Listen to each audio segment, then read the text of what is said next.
So everybody can hear what we're talking about here. By the way, my name is King Render, Sir Render to some, and I wanted to just discuss to you guys what cooperative truly is. All right, the definitions of cooperative and how far back cooperatives go, informal and formal, and how much this is a part of our heritage as a people. All right. So, what is a cooperative? A cooperative is an autonomous association of persons united voluntarily to meet their common economic, social, and cultural needs and aspirations through a jointly and democratically controlled enterprise. Jointly and democratically, meaning that we all own it together and we all have the same equal vote as a member to vote in leaders and vote out leaders that we want to vote in. All right. The second part of this is a cooperative is a organization or business owned and operated for the benefit of its members. All right. The earnings and profits are distributed among its members, user and owners alike. And this is very important for you guys to understand that whoever is in these cooperative entities, everybody who is in it reaps the benefit. It's just about how much share you get out of the company, but understand that this is the main thing because once we begin to set up these co-op businesses in our community, right? We want to patronize our own businesses because it just simply makes sense. We'll actually be getting money from whatever drugstores we have, whatever grocery stores we have, whatever businesses that we have, credit unions, banks, whatever going on, it benefits us to go in and out of those stores, just like we're doing now, but for somebody else. But it would benefit us to keep going in and out of them because we're going to get a check at the end of it, right? As much as we keep going in and out of the little stores that we go into, the gas stations and all that stuff that we do on an everyday basis, when we own it and we continue to keep patronizing it, guess what? Everybody in the hood get a little check from it because you put in for it. It's owned by you and it's used by you, and therefore you get distributed the earnings and the profits. All right, that is very important for us to understand, so that we understand how this benefits us as a people. So, what is a cooperative membership? Cooperative membership can be composed of individuals, or it can be composed of a group of businesses. So it's just not about me and you getting together. We can combine our businesses together, right? We can combine our businesses together to make this thing work. We can combine our assets together to get businesses, right? A lot of us own homes and we can get the collateral, all right? And two, let me just put this out there. It's 50 million black people, right? It takes about 300,000 to a $500,000 to open up a credit union.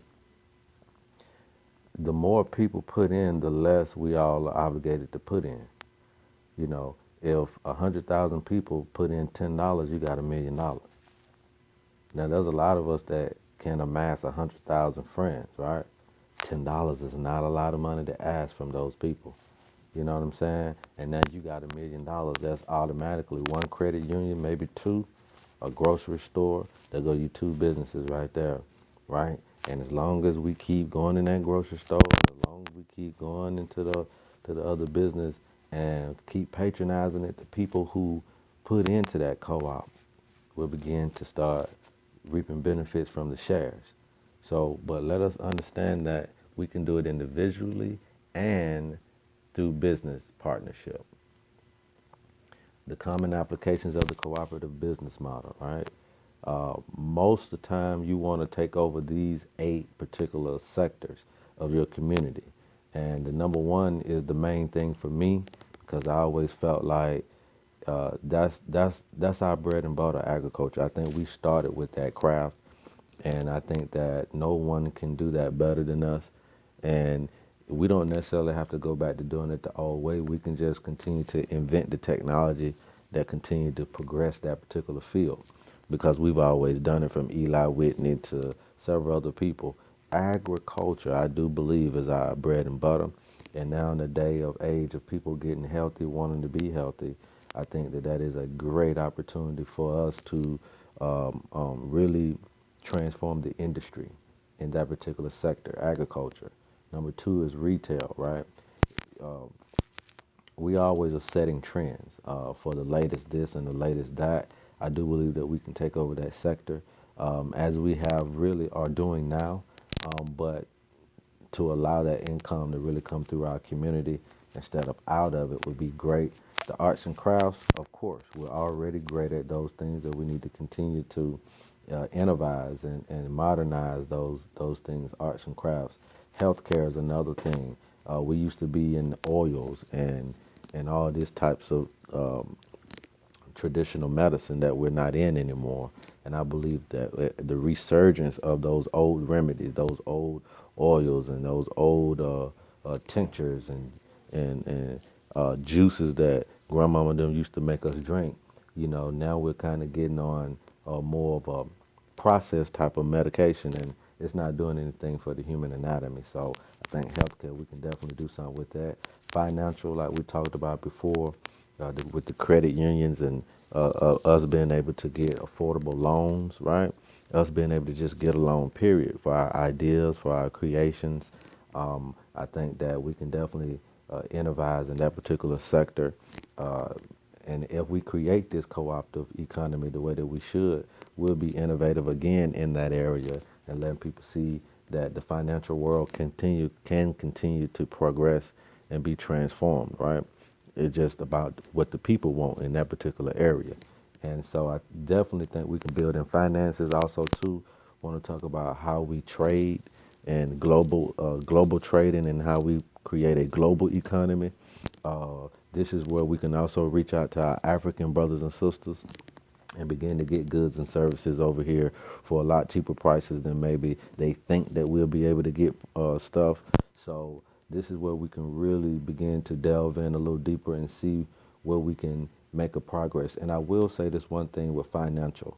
Uh, when we can erase the economic struggles of our people, when we can allow our people, the majority of us, to be able to live and not have to worry about the basic necessities of life, I do believe that we can progress a lot faster and a lot further.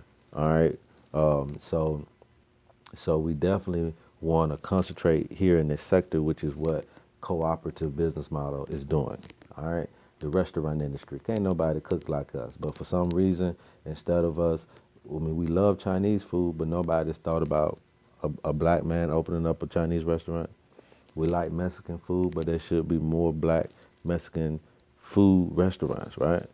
No one has to feed us. We can feed ourselves, and we have some of the best food, not only the best appetites, right? So in that industry, we need to take back a lot of those restaurants that are in our neighborhoods. The rural utilities. This is, anything from power to water to gas, right? We can come up with some systems for that. And we're going to have to when we're talking about agriculture anyway, right? Housing, right? This is where your land and stuff start coming in when you're talking about the utilities, the housing, the restaurants. This is where land ownership begins to be really, really critical.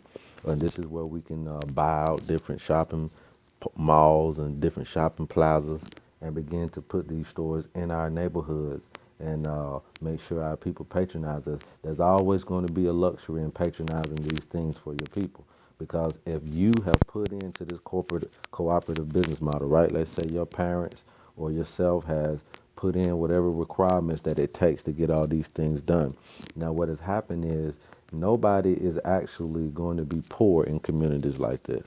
Because as long as the people are patronizing their own communities, like we do anyway, we're all going to benefit from it. And like I said, this alleviates the economic struggle out of your daily worryation. Now you can focus on other things like being a better person than to have to worry about trying to make more money. All right. And so this is what this is set up to do. All right. Some of the general types of cooperatives, you have a consumer cooperative, which members buy goods and services to improve purchasing power. You have a producer type of co-op, which is members produce, process, and market their commodities or crafts. You have a worker type. Members own and democratically govern businesses. This is the business model type that I would necessarily prefer, that members own and democratically govern their own businesses. And then you have a hybrid, which is a combination of a few different types, a worker slash producer, a producer slash consumer type of thing. And we can always look at those as options. All right, agriculture cooperatives and collectives. Now, this is where you have to understand that the collective good, the collective wealth, the collective mindset that goes into a co-op is by far the biggest thing that we have to be able to understand. All right. We have to be one on the plan of what we got to do. And we have to be steadfast and we have to persevere. It's not going to be easy, right? Because we all been fed the capitalistic system, which just by default promotes individualism. So you don't know nothing about trying to make it with everybody. You know, all you know is trying to beat people out, and capitalism promotes that competitive nature. But here is all about the group, right?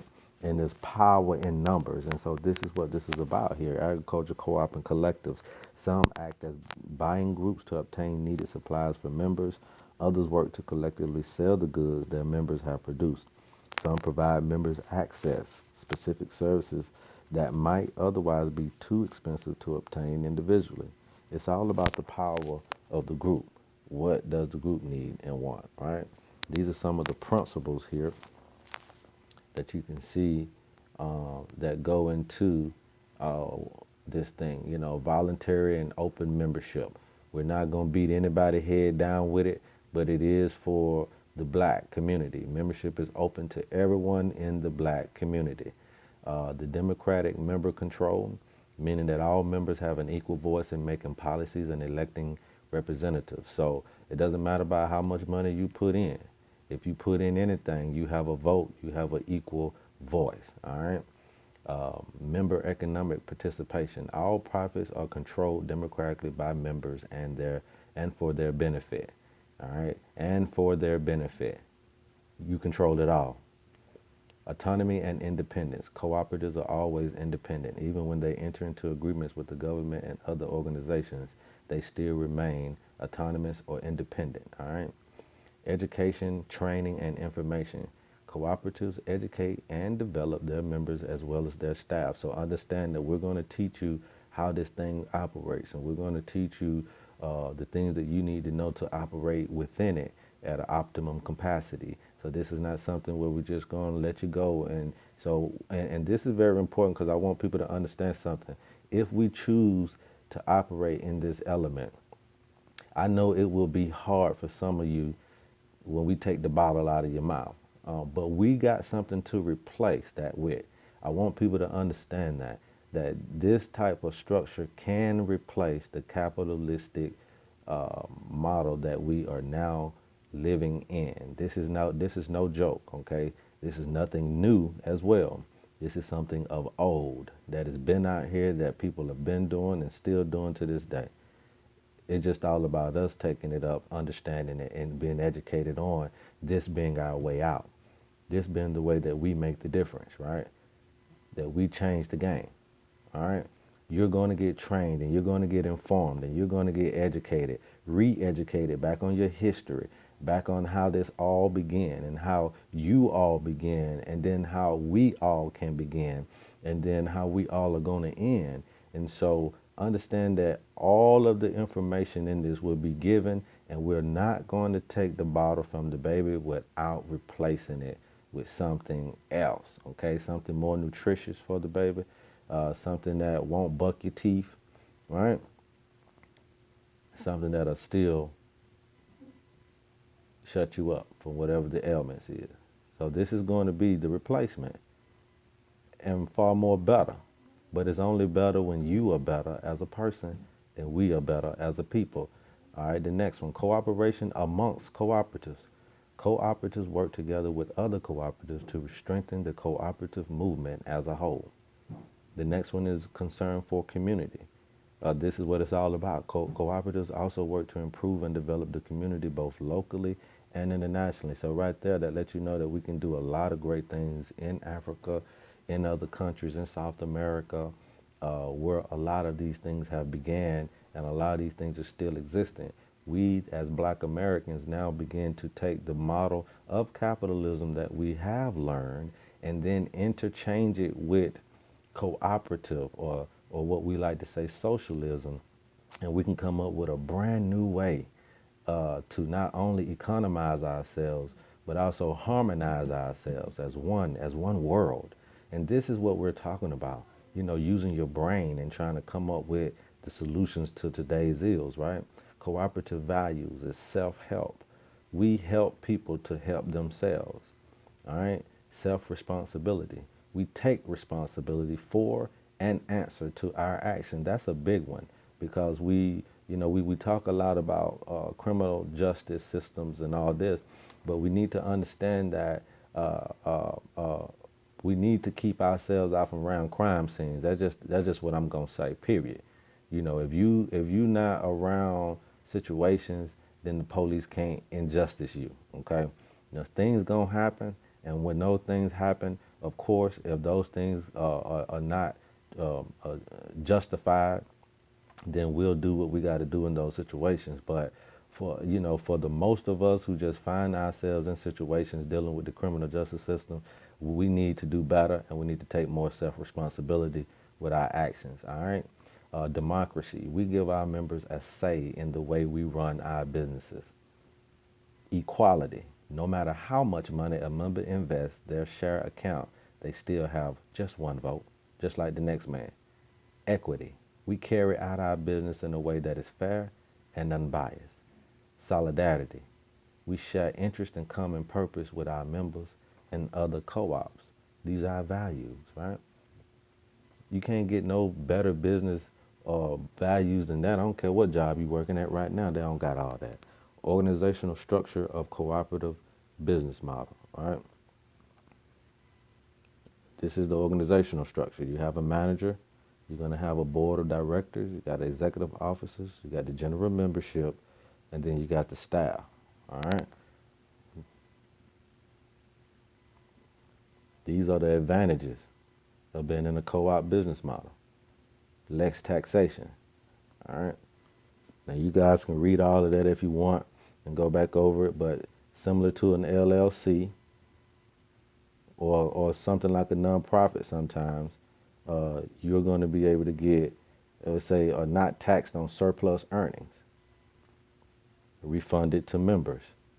So when you get your dividends, you get less taxation on your dividends. All right. Taxes and cooperatives. A cooperative operates as a corporation and receives a pass-through designation from the IRS. All right. Now that's your 521 code. You got a lot of great funding opportunities depending on the type of co-op you own or participate in. There are a variety of government-sponsored grant programs to help you start. Let's say if you wanted to do the land stuff, USDA rural development. With the USDA rural development, and I just heard a sister tell me about this yesterday. Her mom stay out in Douglasville, out here in Georgia, and basically she stays in a USDA rural development area, and she gets a great deal of percentage off her home, mortgage and everything for staying in that area. So these are some of the things that we can think about that's already going on right now. Reduce costs and improve products and services. All right. So consequently, the members of the cooperative can focus on improving products and services. So you ain't got to worry about all that other stuff. See, suppliers are more willing to deal with you because we got a bunch of people. It's a bunch of us.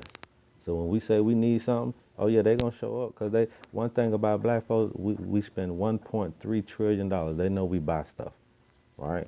But what is happening is that money is going out of the community and it doesn't come back. What we're trying to do is, I mean, we're not saying just shop straight with blacks. I'm not saying that, even though I would love that. But I know that, hey, we're human and, this is a world that we live in. But what we're saying, is that if you want to leave wealth behind, if you want to pass down wealth to our children's children, and to our immediate families, this is a way when we can just go into business together. Just go and get shares of business together, right? And when we're long gone, our kids are still eating off those shares. As long as our people continue to spend the way they've been spending, which it ain't changing, it ain't been changing. So as long as we just get, 1% of that $1.3 trillion that go out in our communities or pass down into our generational, let's say, savings, we good to go. We forever will have a dominant people, right? 50 million people strong, democratic organization. Potential benefits of co-op. Uh, and this is in the Virgin Islands here, but this is for us too, to address the needs too challenging on individual basis. And that's what the Black on Black Help Challenge was, right? To address the needs too challenging for individuals that we know, to reduce business and operational costs, to reduce importation production costs, to increase income revenue, to meet production and market demands, to increase lobbying capacity, to create employment and self-empowerment. These are what we're trying to do inside of the co-op. Those are the benefits of it. And these are some of the disadvantages. So I'm not just going to give you everything gravy, right? We're going to walk through this the whole way so you can have something to think about, talk about amongst yourselves, and see if this is actually something that we can do as a people, right? Uh-oh. Lack of membership and participation. When you don't have everybody that you need in it, it definitely makes it difficult.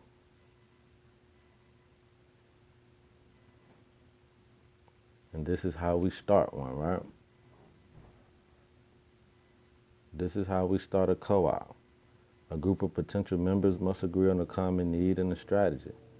An organizing committee then conducts exploratory meetings, surveys, and cost of feasibility analysis before every member agrees with the business plan. Then we file an article of incorporation, and the articles of incorporation legitimizes your co-op. Very simple thing to do. Very. Number 4, then we create our bylaws indicating membership requirements, duties, responsibilities, and other operational procedures that allow your cooperative to run smoothly. Then we create a membership application to recruit members and legally verify that they are part of the cooperative. You must create and issue a membership application. Gotta have one of those, right? 6, we gotta conduct a charter member meeting and elect directors, executive officers. And then 7, obtain licenses and permits for what we want. And 8, we start hiring employees ASAP, or we start using ourselves. So that's what we'll start using ourselves at right there. We're just talking about hiring employees. We are the employees. Are you a member of, or do you presently support any co-ops? If you do, more power to you. Please comment on the video. Let us know how you did it, where you at, how we can help you, and how you can help us would be very beneficial. If not, please consider the information. Go look up, Google, do whatever you got to do. And if you've always wanted to help out, I mean, if you're giving your tithes at church, you could be a great person to help out with co-op. If you are an older person, our elders in our community that maybe did not start their 401ks in time enough to really benefit the way that they wanted to benefit in order to retire the way that they would like to. You can use some of that money that you have in your 401k to help us create co-ops, right? And put a little here and a little there and a little here and a little there in our community and have some ownership and all of that. And not only will you leave more behind than just your 401k money, but you'll also be leaving behind land or businesses to your people that can continue to keep resonating through your lineage for years to come. So these are something to think about. And even for our youth, we should be teaching this in our elementary schools as well as middle schools, so that by the time our kids are in middle school, they should already be done have some type of co-op together. And what'll happen with this is, even if they don't sustain the cooperative, as they get older, it can be an option continuously. They will know how that feels, what it looks like. They will always have the connections that were developed when having the co-op, and they know what it feels like to do something together, be together on a particular idea for the betterment of the people. And these are some examples that you may have not known about, of examples of family or farm-owned cooperatives. Everybody's heard of Sunkist, right? Co-op family farms founded in 1893, headquartered in Valencia, California. All right. So go to Sunkist Lemons right there.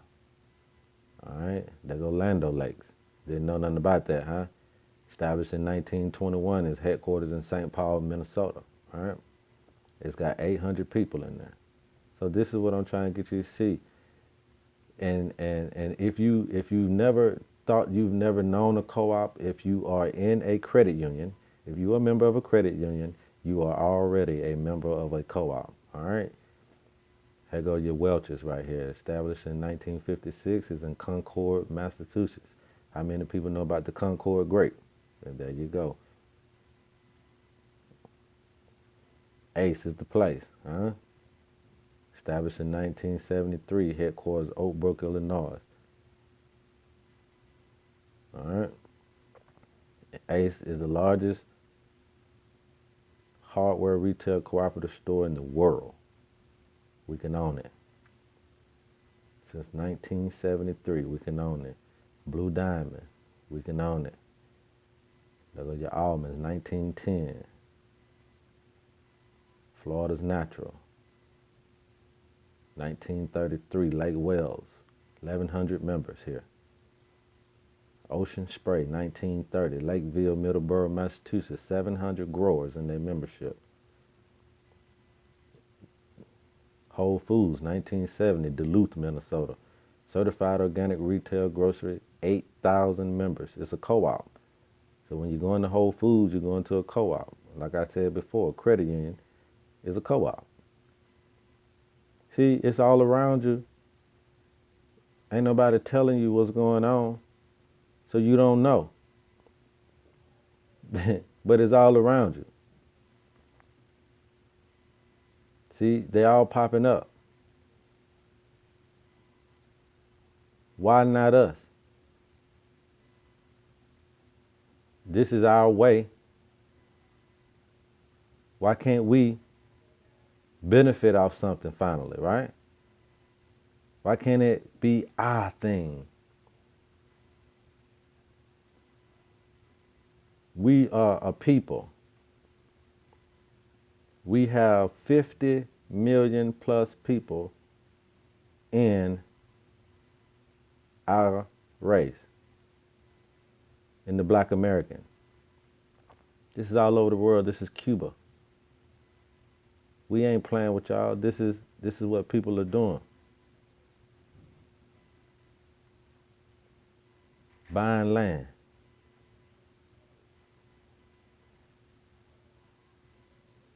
And we sitting up here, we got houses with a little bit of front yard, a little bit of backyard, trying to compete with the Joneses. Not understanding that at some point where you started at, you got to come back to. And that we can't be so independent on the world conveniences and appliances, because they too are man-made. And the greatest skill in the world is not making man's inventions, but cultivating God's. That was the greatest skill in the world. And like I said, they'll never go nowhere. The Virgin Islands, it'll never go nowhere, man. This is the role of government in a co-op. All right, the legislative structure, the legal framework, the taxation of it, the ongoing oversight, and the ongoing educational programs. Normally, you can get that. All right, and that's pretty much it, man. So I hope you guys enjoyed the slide, man. I hope you guys enjoyed everything that we put forth. And yeah, like I said, man, holla at me. We'll see you guys and we'll talk to you guys later. That just was a little bit about what I could find on it, man, to kind of give you an overview of what's really going on with that. More information will come on our YouTube page, which is Sir Render. That's capital SIR Render, capital SIR Render. You can follow me on Instagram, Sir Render 100, and also Facebook, Facebook at King Render, man. We love y'all, man, and we appreciate everything. Until next time, I love you, and it ain't nothing you can do about it.